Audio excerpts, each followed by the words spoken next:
आज के हमारे वीडियो में एक मैसेज है सभी लोगों के लिए, बेटी है अनमोल और बेटी बचाओ का। क्योंकि 21st सेंचुरी में भी कई लोगों के लिए बेटी जो है एक भार है। सरस्वती, लक्ष्मी, दुर्गा देवी कहने को अवतार है बेटी। जीवन का हर बाग बगीचा करती तो गुलजार है बेटी। घर गली सड़क मोहल्ले और सजाती घर द्वार है बेटी। ये सब तो कहने को ही है जनाब, क्योंकि आज भी कई लोगों के लिए भार है बेटी। हेलो एवरीवन, तो आज हम जा रहे हैं अपने नानी के घर, क्योंकि वहाँ पर मौका है मेरे मामा जी के यहाँ दूसरी पोती हुई है। उसकी खुशी के उपलक्ष्य में उन्होंने माता रानी का कीर्तन रखा है। और साथ ही जो हिमाचली कल्चर है, इसमें जब घर में कोई नया बच्चा आता है तो 10 दिन बाद जो है पंजाब किया जाता है। हमीरपुर में से पंजाब कहा जाता है। तो अभी हम पहुंच चुके हैं अपने नानी के घर। यहाँ आप देख रहे हैं पीपल का पेड़। तो ये पेड़ देख के मुझे अपनी सारी बचपन की यादें जो है वो ताज़ा हो गई। इस पेड़ पे हम जो है खेला करते थे और आज मेरी बेटियां यहाँ पर खेल रही हैं, तो इनको देख के मुझे वो पुराने दिन याद आ रहे हैं जब हम यहाँ गोल गोल घूमा करते थे और सब मना करते थे इस पेड़ पे मत चढ़ो, तो हम फिर भी इस पेड़ के ऊपर जो थे छुप जाया करते थे। तो अपनी बेटियों को यहाँ खेलते हुए देखकर वो सारी यादें जो हैं फिर से ताज़ा हो गई। और ये पेड़ जो है लगभग 200 साल पुराना है, ऐसे मेरे नानी कहा करते थे।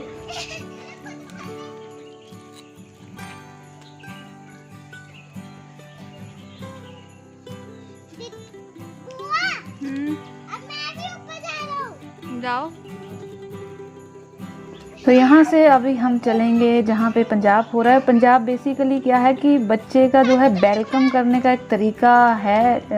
पुराने टाइम में क्या किया जाता था, 10 दिन बाद ऐसे जो चौका बनाया जाता था आंगन में गाय के गोबर से, और यहीं पर जो है जो बच्चा है उसको लेके बैठा जाता है और विधि माता की जो है पूजा यहाँ पर इसी चौके में जो है की जाती है। तो भैया और भाभी अभी बैठ चुके हैं न्यू बॉर्न बेबी को लेके। तो हमारी तरफ से इन सभी को बहुत बहुत मुबारकें। इनके घर में लक्ष्मी आई है। और इसके बाद जो है यहाँ पर जो लड़की का मामा है, यानी कि जो न्यू बॉर्न बेबी है, इसके मामा द्वारा जो है इसके नेल्स और बाल जो हैं यहाँ काटे जाते हैं। और वही जो बाल हैं वो कुलदेवी के यहाँ जो है चढ़ाने का रिवाज होता है। तो यहीं वो लगाते हैं, कैंची लगाना इसको कहते हैं। हमारे पहाड़ी कल्चर में कैंची लगा दी जाती है बालों को भी और नेल्स को भी। तो पहली बार जो कटिंग नेल्स और बालों की जाती है तो मामा द्वारा ही की जाती है। तो वो सारे रिचुअल्स जो हैं वो इसी जगह पर किए जाते हैं। तो एक टाइम ऐसा भी था जब इस तरह के फंक्शंस जो हैं सिर्फ बेटे के जन्म पर ही किए जाते थे, लेकिन अब टाइम बदल रहा है, लोगों की सोच बदल रही है। लेकिन कुछ लोग आज भी ऐसे हैं जिनकी सोच में कोई भी चेंजेस जो हैं नहीं आए हैं। तो ऐसे लोगों को अपनी सोच जो है ज़रूर बदल लेनी चाहिए। क्योंकि जब इनके यहाँ दूसरी बेटी हुई तो मुझे उस टाइम की रात याद आई जब मेरे दूसरी बेटी हुई थी और हमारे ही कोई रिलेटिव हमारे साथ हॉस्पिटल में मिलने आए थे। तब हम अपनी बेटी के साथ जो थे एंजॉय कर रहे थे उस टाइम हॉस्पिटल में। तो जब जैसे ही वो एंटर हुए उनके चेहरे थोड़े उदास थे और उन्होंने एक बात हमें कही कि हम यहाँ आए तो हमें थोड़ा ऐसा लगा कि यहाँ पे थोड़ा उदासी भरा जो है माहौल होगा, लेकिन यहाँ देख के तो ऐसा बिल्कुल भी नहीं लग रहा है। तो हमारे मन में 1% भी ऐसा नहीं आया था कि हमारे दूसरी बेटी हुई है, क्योंकि वो हमारा ही हिस्सा है। तो उसको हम बेटे और बेटी में कैसे कंपेयर कर सकते हैं। और ऐसी ही सोच जो है समाज को रखनी चाहिए, क्योंकि बेटियों के बिना कोई भी घर जो है वो घर नहीं होता। और वैसे भी जो कन्यादान है उसको महादान कहा गया है। आप बाज़ार जाओ या कहीं भी जाओ, एक सिग्नेचर करने के लिए आप किसी से पेन मांगो तो वो पेन देने से पहले भी 100 बार सोचता है कि मैं पेन दूं, ये वापस भी करेगा कि नहीं करेगा। लेकिन माँ बाप ऐसे होते हैं बेटी के जो अपनी पूरी की पूरी बेटी जिसको उन्होंने 20-25 साल पाला होता है उसको वो दान में दे देते हैं। तो जितनी भी लेडीज़ हमारे साथ जुड़ी होती हैं, चाहे वो हमारी माँ है, चाहे वो बहन है, चाहे वो हमारी पत्नी है, तो सभी को हमें रिस्पेक्ट देनी चाहिए। तो अभी न्यू बॉर्न बेबी के मामू जो हैं वो आ चुके हैं, तो अभी ये पूजा करवाएंगे। और यहाँ पर एक रिचुअल ये भी है कि जो न्यू बॉर्न बेबी है इसको छाते के नीचे लेकर जो है इसके बाल और नेल्स जो हैं काटे जाते हैं। तो ये प्रथा जो है ये बेसिकली राजा महाराजाओं के टाइम से चली आ रही है। तो राजाओं जैसा फील करवाने के लिए ऐसे छाता जो है उड़ाया जाता है, और बुरी नज़र से बचाने के लिए भी ऐसा कहा जाता है कि छाता की छाया जो है बच्चे पर डाली जाती है। तो इस तरह से ये रिचुअल्स जो सारे किए जाते हैं। तो बेबी के बाल अभी कट रहे हैं और इसके बाद इसके काटे जाएंगे नेल्स। तो बाल चढ़ाए जाते हैं कुलदेवी को, और जो नेल्स काटे जाते हैं ये विधि माता को यहीं पर चढ़ा दिए जाते हैं। जो लाल कपड़े में लिपेटे हुए आपको दिख रहे हैं इनको विधि माता कहा जाता है। तो यहाँ नेल्स जो हैं वो चढ़ाए जाते हैं। तो पंडित जी द्वारा यहाँ पर जो षष्ठी माता है या विधि माता है इसकी स्थापना की जाती है और साथ में नवग्रह पूजन किया जाता है। और बेसिकली हिमाचली कल्चर में इसको जो है वो शुद्धि भी कहा जाता है। ऐसा कहा जाता है जब न्यूबॉर्न बेबी होता है किसी के घर में तो उनके घर में सूतक लग जाता है, तो उस सूतक की शुद्धि जो है वो 11 दिन बाद पंजाब के रूप में की जाती है। इस तरह से पूजा पाठ की करके जो है पूरे घर की शुद्धि की जाती है। तो ये जो है ये हिमाचली ट्रेडिशन का जो है एक पार्ट भी है। तो इस तरह पूरे रिचुअल्स होने के बाद सूर्य देव को दे दी जाती है अर्घ। और यहाँ पर माता रानी का कीर्तन भी रखा गया था क्योंकि नवरात्रों का टाइम चल रहा है, घर में जो है देवी का आगमन हुआ है, तो इस उपलक्ष्य में यहाँ पर माता रानी का कीर्तन रखा गया था। तो हमने काफ़ी ज़्यादा एंजॉय किया कीर्तन को। काफ़ी अच्छे अच्छे भजन जो थे वो कीर्तन में गाए गए जिनको हमने काफ़ी एंजॉय किया। और उसके बाद टाइम हो जाएगा हिमाचली धाम का। बेसिकली हिमाचल में हर डिस्ट्रिक्ट में अलग अलग तरह से धाम बनाई जाती है और परोसी जाती है। तो हिमाचल में जैसे हमीरपुरी धाम हो गई, बिलासपुरी धाम हो गई, कांगड़ी धाम हो गई, मंडियाली धाम हो गई। तो हर डिस्ट्रिक्ट में आपको जो है डिफरेंट डिफरेंट धाम जो है खाने को मिलेंगी और हर धाम का टेस्ट जो है वो बिल्कुल अलग होता है। तो बच्चे भी काफ़ी इंजॉय कर रहे हैं। और अब हम चलेंगे माता रानी के कीर्तन में, सुनेंगे प्यारे प्यारे भजन।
अब टाइम हो चुका है हिमाचली धाम का, या मैं कहूँ हमीरपुरी धाम का, क्योंकि हिमाचल के हर डिस्ट्रिक्ट की धाम को अलग नाम से जाना जाता है। जैसे हमीरपुरी धाम, बिलासपुरी धाम, कांगड़ी धाम, मंडियाली धाम, इसी तरह से हर डिस्ट्रिक्ट की जो है एक स्पेशलिटी है। हर डिस्ट्रिक्ट में का टेस्ट जो है हर डिस्ट्रिक्ट की धाम का अलग है।